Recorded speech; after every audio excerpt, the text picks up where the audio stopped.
लोग class 10th का NCERT का अध्याय 9 को पढ़ेंगे। इसमें त्रिकोणमिति के कुछ अनुप्रयोग हैं और इसके सवालों को हल करेंगे। इसको बनाने के लिए कुछ बातों का जानना बहुत ही ज़रूरी है। आइए पहले उन बातों को समझते हैं। आप सभी से आग्रह है कि हमारे चैनल को सब्सक्राइब, शेयर, लाइक ज़रूर करें। सबसे पहले त्रिकोणमिति के कुछ अनुप्रयोग में इस अध्याय में हम लोगों को सबसे पहले जानना होगा क्षैतिज रेखा, क्षैतिज रेखा, दृष्टि रेखा,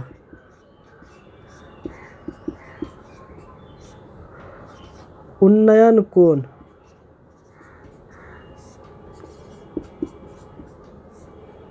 अवनवन कोण,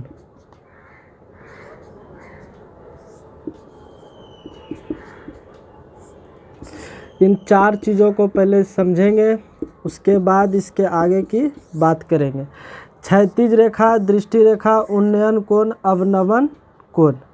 ठीक है, सबसे पहले हम लोग क्षैतिज रेखा पर बात करेंगे। क्षैतिज रेखा किसको कहेंगे?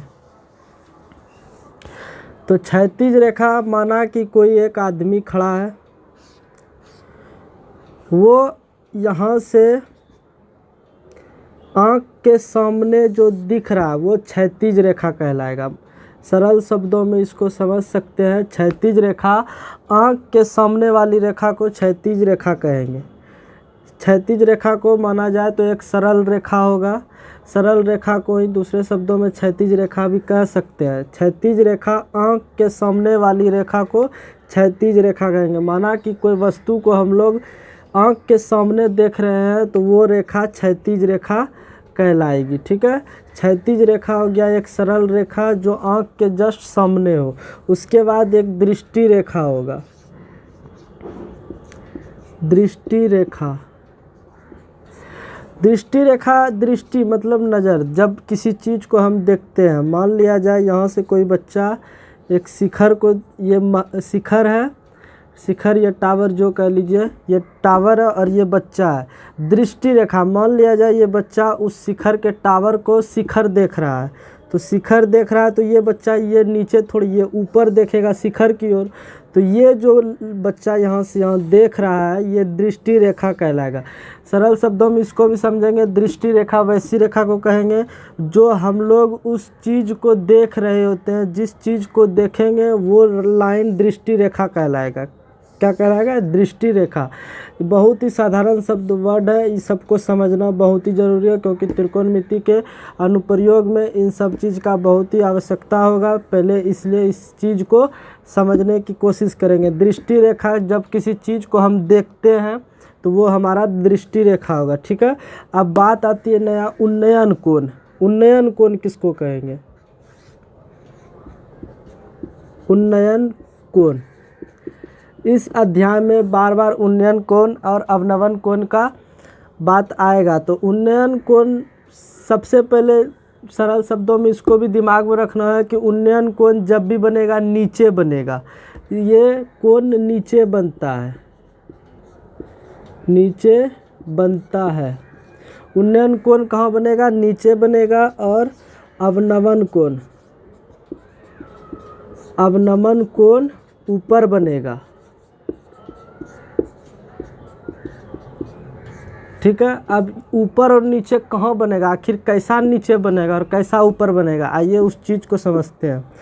मान लिया जाए कोई आदमी, सवाल में भी इस तरह दिया हुआ रहेगा कि कोई एक आदमी है जो इससे इतना मीटर की दूरी पर है और वो शिखर के टावर को देखता है, तब उसका उन्नयन कोण। तो यहाँ से वो आदमी या वो बच्चा वहाँ से शिखर की ओर देखेगा और कहेगा सवाल में इसका उन्नयन कोण। तो उन्नयन कोण जब भी बनेगा तो नीचे बनता है, तो यहाँ से ये उन्नयन कोण बनेगा। ठीक है, ये उन्नयन कोण बनेगा, इसको ध्यान रखना है।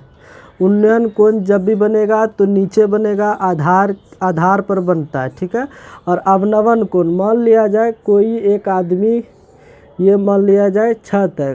ठीक है, और ये इस आदमी का दृष्टि रेखा भी कहलाएगा नीचे का, और ये दृष्टि रेखा हुआ, ये क्षैतिज रेखा हुआ।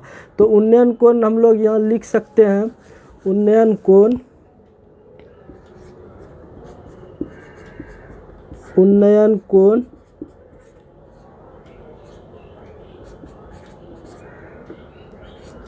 दृष्टि रेखा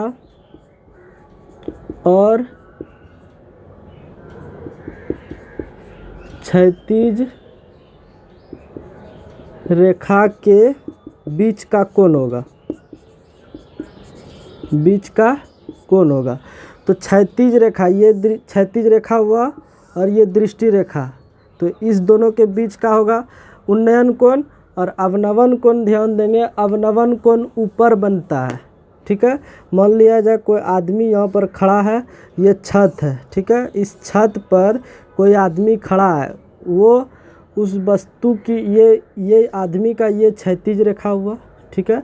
मान लिया जाए यहाँ धरती पर एक वस्तु है, ये आदमी यहाँ देख रहा है, ठीक है। तो क्षैतिज रेखा से नीचे और दृष्टि रेखा के ऊपर, इस दोनों के बीच जब कोण बनेगा तो ये अवनवन कोण बनेगा, अवनवन कोण बनेगा। यहाँ लिखे हैं ऊपर बनेगा, तो देखिए ये जमीन ये हुआ, अवनवन कोण ऊपर बना। बस इसको सिर्फ ध्यान में रखना, ये चीज़ जरूरी नहीं, बस इसको ध्यान में रखना कि उन्नयन कोण नीचे बनेगा, अवनवन कोण ऊपर बनेगा।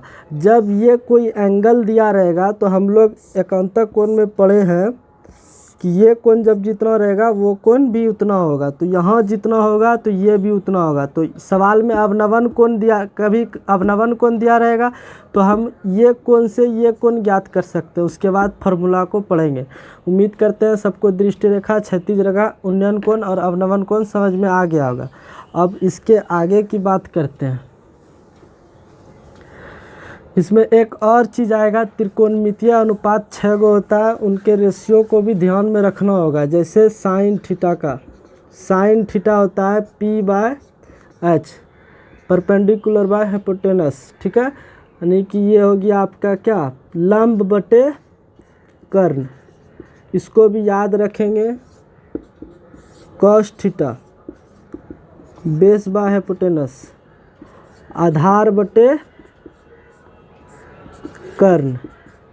और तीसरा tan theta P/B, perpendicular by base, तो ये हो गया लंब बटे आधार।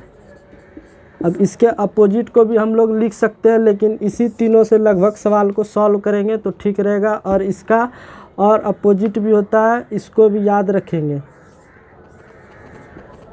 कॉसेक थीटा, बस इसमें कुछ नहीं, साइन का कॉसेक होगा और इसका मान जस्ट उलट जाएगा, H/P, इसको याद रखना बहुत ही आसान है। कर्ण बटे लंब हो जाएगा ये, ठीक है।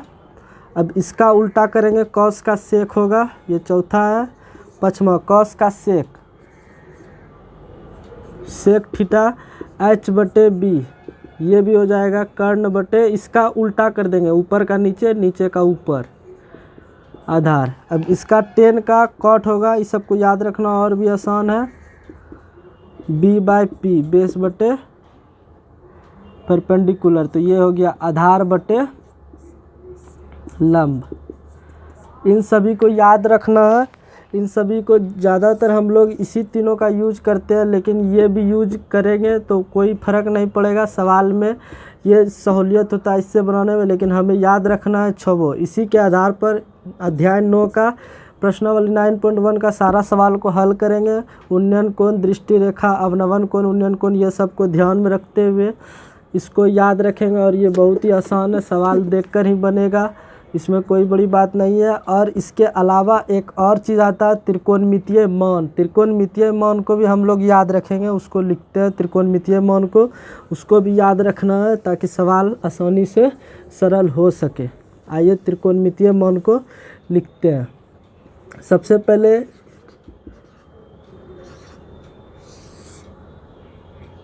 साइन का लिखेंगे, कॉस का लिखेंगे, टेन का लिखेंगे।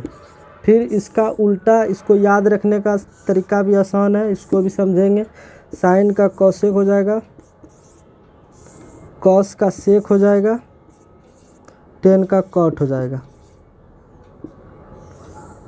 अब इसमें सबका मान रखेंगे और बहुत सारे मान निकलता है, लेकिन हमको इस अध्याय में जितने की आवश्यकता है उतने को जानेंगे। जैसे 0 डिग्री, 45, पहले 30, 0 के बाद 30 डिग्री का भी होगा, 45 का होगा, 60 का होगा और 90 का होगा। ऐसा बात नहीं है कि इतने सा का ही मान होता है, बहुत सारा और सब भी मान निकलता है, लेकिन हमें जितने की आवश्यकता है फ़िलहाल उतने को जानेंगे। साइन 0 का मान 0 होगा, साइन 30 का मान हाफ होगा, साइन 45 का मान 1/√2, साइन 60 का मान √3/2, साइन 90 डिग्री का मान 1। ठीक है, अब कॉस को याद रखना और आसान है, जस्ट इधर से उल्टाते जाएंगे। कॉस थीटा 0 डिग्री का मान इधर से 1 रखेंगे, 30 का मान √3/2, 45 का मान 1/√2, इधर से 1/2 और इधर का 0। 10 में भी वही करेंगे, 10 0 डिग्री का मान 0, 10 30 का मान 1/√3, 10 45 का मान 1। ठीक है, और 10 60 का मान √3 और ये हो जाएगा अपरिभाषित। ठीक है, अब उसी तरह अब कॉसेक का लिखना है तो इसको भी वो परिभाषित लिखेंगे इधर से, इसको याद रखना भी आसान है। अब यहाँ ये कॉसेक का साइन देखकर लिखेंगे, इसको उल्टाते जाएंगे। साइन कॉस के कॉलम में साइन का मान को उल्टाते जाएंगे। 1/2 है, 2 को ऊपर 1 के नीचे तो 2 हो जाएगा, ये √2 ऊपर चल जाएगा, √2 हो जाएगा, ये 2 ऊपर √3 नीचे, 2 ऊपर √3 नीचे और 1/1 को 1 ही लिखेंगे। ठीक है, अब सेक को भी उल्टाएंगे, सेक को उल्टाएंगे तो ये 1 हो जाएगा, ये 2/√3 होगा, ये √2 हो जाएगा, ये 2 हो जाएगा और ये 0 हो जाएगा। ठीक है, इसी तरह हम सब का मान को कॉट का भी इसी तरह उल्टाएंगे। अगले के वीडियो में हम इस पर आधारित सवाल को सॉल्व करेंगे, कक्षा 10 का, NCERT का 9.1 का। इसलिए उन सभी इसके पहले जितने भी बातों को बताया गया उन सभी को ध्यान में रखेंगे। अगले वीडियो में हम इसके सवालों को सॉल्व करेंगे। आप सभी से आग्रह है कि हमारे चैनल को सब्सक्राइब, शेयर एंड लाइक ज़रूर करें। धन्यवाद।